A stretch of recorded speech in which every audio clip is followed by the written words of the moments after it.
দুঃখ পেঁয়াজ কাটতে গেলে সবার দুঃখ।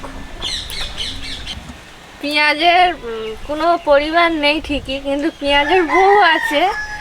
পেঁয়াজের বউ রাগ করেছে বলে তাই পেঁয়াজ সবাইকে কাঁদায়। নমস্কার বন্ধুরা, আজকের আমি নতুন রেসিপি নিয়ে চলে এসেছি। আর আজকের আমি একটু অন্যরকম রান্না করব।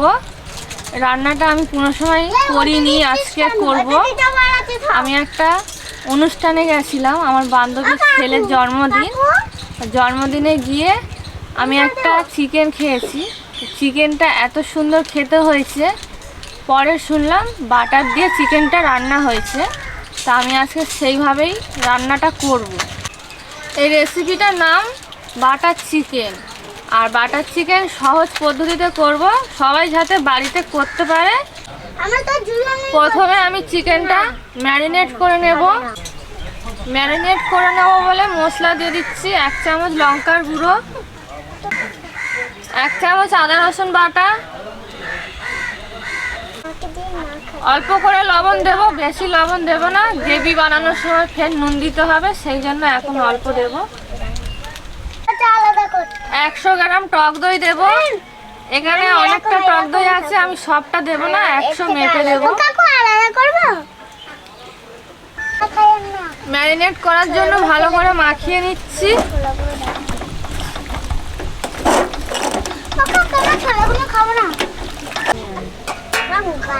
1 ঘন্টা ঢাকা দিয়ে রাখবো, 1 ঘন্টা পর খুলবো ঢাকনা। এই মাংসটা দুটো ভাগ আছে, একটা ভাগ আমরা ম্যারিনেটে বসিয়েছি, আর একটা ভাগ গ্রেভি করে নেব। গ্রেভিটা করা খুবই সহজ, ঘরে কটা উপকরণ আছে সেই উপকরণ দিয়েই গ্রেভিটা বানাবো আজকের। কড়া খুব গরম হলে হবে না, কড়াটা একটু গরম হলে তারপর বাটারটা দেবেন, না তো পুড়ে যাবে। আমার কড়া হালকা গরম আছে, আমি বাটার দিয়ে দিচ্ছি। দেখুন, এই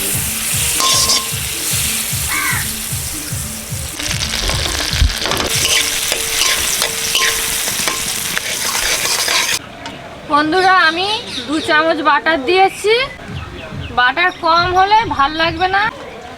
1 মুঠো পেঁয়াজ কুচানো দিয়ে দিলাম বাটারের ওপরে।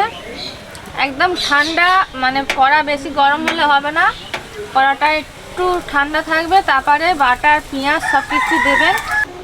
কটা গোটা আদা রসুন দিয়ে দিচ্ছি। 3টে টমেটো ছোট করে পিস করে কাটা রয়েছে, দিয়ে দিচ্ছি। চৌকো চৌকো করে কাটা আছে এরকম করে। কটা কাজু দিয়ে দিচ্ছি। আপনাদের কাছে কাজু না থাকলে 4 মগজও দিতে পারেন, আমি কটা কাজু দিয়ে দিচ্ছি। কটা মশলা নিয়েছি, গোটা মশলা। এতে আছে এলাচ আছে, লবঙ্গ আছে, দারচিনি আছে। এই কটা আমি দিয়ে দেবো। 1 চামচ গোটা জিরে দিয়ে দিচ্ছি। 1/2 চামচ মতন গোটা গোলমরিচ দিয়ে দিচ্ছি। এই গ্রেভিটা তৈরি করার সময় কোনো গুঁড়ো মশলা দেব না, সব গোটা মশলা দেব। এই মশলাগুলো নরম আছে, সুন্দর করে কষতে হবে, বেশি জোরে আঁচ দেবেন না, তাহলে পুড়ে যাবে সব কিছু, খেতেও ভালো লাগবে না, পিটপুরি ভাব লাগবে। আঁচটা একদম জাল নরম রেখে করতে হবে। হালকা কষে নিয়েছি, এবারে নামিয়ে দেব। বেশি ভাজবো না, বেশি ভাজলে পুড়ে যেতে পারে। এইগুলো আমি মিক্সচার মেশিনে বেটে নেব। আজকে শিলে বাটবো না, আজকে মেশিনেই বাটবো।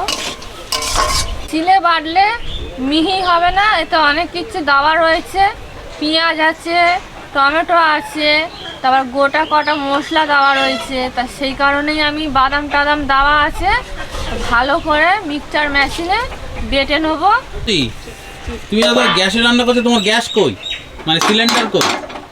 সিলিন্ডারে জামা পরানো হয়েছে আজকে। সিলিন্ডারে জামা পরে দিয়েছো? হ্যাঁ, এই তো। বাহ বাহ।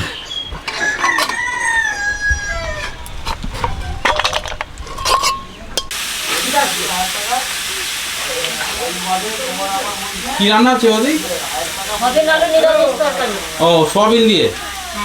আচ্ছা আচ্ছা, মাখা মাখা চচ্চড়ি। আচ্ছা দেখুন বন্ধুরা, এখন দিনের বেলা চাঁদ উঠেছে।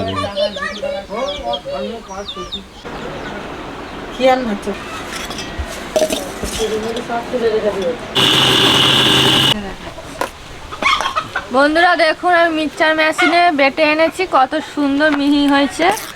আর শিলে কখনো এতটা মিহি হবে না, ওই জন্য আজকের আমি মিক্সচার মেশিনে বেটে নিয়ে এসেছি। বন্ধুরা, আমি আর একটু বাটার দেবো, মাংসটা পোড়া পোড়া করে ভেজে নেব। ম্যারিনেট করা রয়েছে মাংস।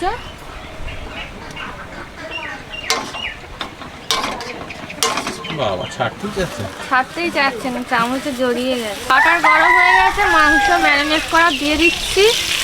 আর পোড়া পোড়া করে একটু ভাজতে হবে। গাটা একটু পুড়ে পুড়ে যাবে, এরকম ভাবেই ভাজতে হবে। এই তোমার ছাগল ওখানে মাটি খুঁড়ে শুয়ে পড়লো, এটা কেন করছে?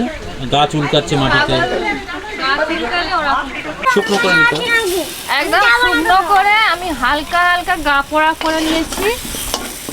দেখুন, যে হালকা হালকা পোড়া পোড়া, লালচে পোড়া পোড়া করেছি। খুব কালো কালো করবেন না, একদম মানে হালকা বাদামি কালার করে ভেজে নেবেন, তাহলেই হয়ে যাবে। মাংসগুলো ভেজে নিয়েছি, এবার তুলে রাখছি মাংসগুলো। অল্প করে বাটার দিয়ে দিচ্ছি। মিক্সচার মেশিনে বাটা মশলাটাকে বাটারে ভালো করে কষে নেব, নাহলে কাঁচা গন্ধ বার হবে। মিক্সচার মেশিনের বাটা মশলা আছে, গোটা গোটা মশলাগুলোকে আমি কষে বেটে এনেছি। সেইটাই আমি এখন বাটারের ওপরে কষে গ্রেভি তৈরি করব।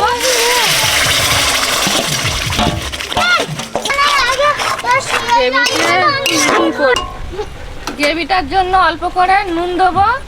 মাংসই তো আমাদের নুন দেওয়া আছে, গ্রেভিতে সামান্য নুন দেবো, বেশি দেবো না, বেশি দিলে খেতে ভালো লাগবে না। এই চামচের 1 চামচ নুন দিয়েছি, 1 চামচ শুকনো লঙ্কার গুঁড়ো দিচ্ছি।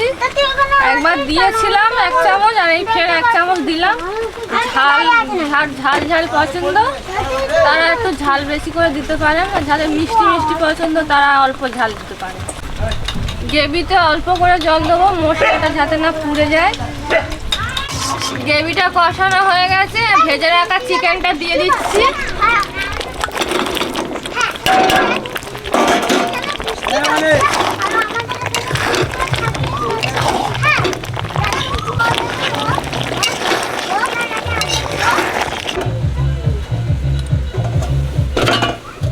রান্না হয়ে গেছে, সবার শেষে ধনেপাতা ছড়িয়ে দিচ্ছি ওপর থেকে একটু।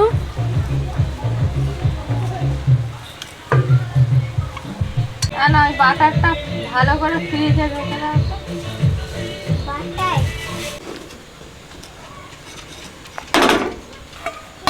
ধনেপাতার সঙ্গে খেতে দারুণ লাগে।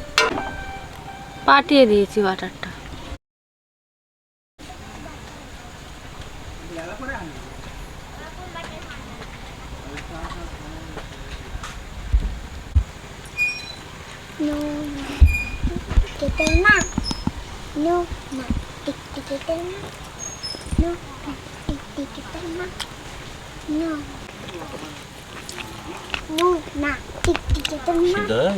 সেদ্ধ ভালোভাবেই হয়ে গেছে, আর খেতে এত সুন্দর হয়েছে। বাটার দিয়ে চিকেন, সর্ষের তেলও ব্যবহার করি।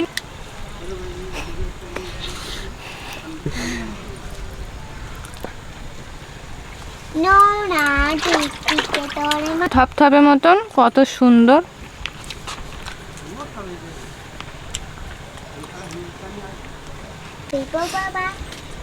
বন্ধুরা, একদম বাটার দিয়ে চিকেন রান্নাটা অসাধারণ হয়েছে। আপনারা আমি যেভাবে করেছি সেইভাবেই করবেন, আর সত্যি কিন্তু খুব সুন্দর হয়েছে, না করলে বিশ্বাস হবে না। যে অনুষ্ঠানটায় গেছিলাম প্রথমে বললাম, ওই অনুষ্ঠানের মতনই চিকেনটা আমি রান্না করতে পেরেছি। একই রকম স্বাদ, পুরো একই রকম খেতে, একটু আলাদা হয়নি। একদম এই পদ্ধতিতে করবেন, আমি যেই পদ্ধতিতে করেছি। একদম কটা বাড়ির মশলা দিয়ে, বাড়িতে থাকা কয়েকটা উপকরণ, শুধু বাটারটা যা আমাদের কাছে সবসময় থাকে না, বাটারটাই লাগবে। আর যেভাবে আমি করেছি সেভাবেই করবেন, খেতে খুব সুন্দর হবে।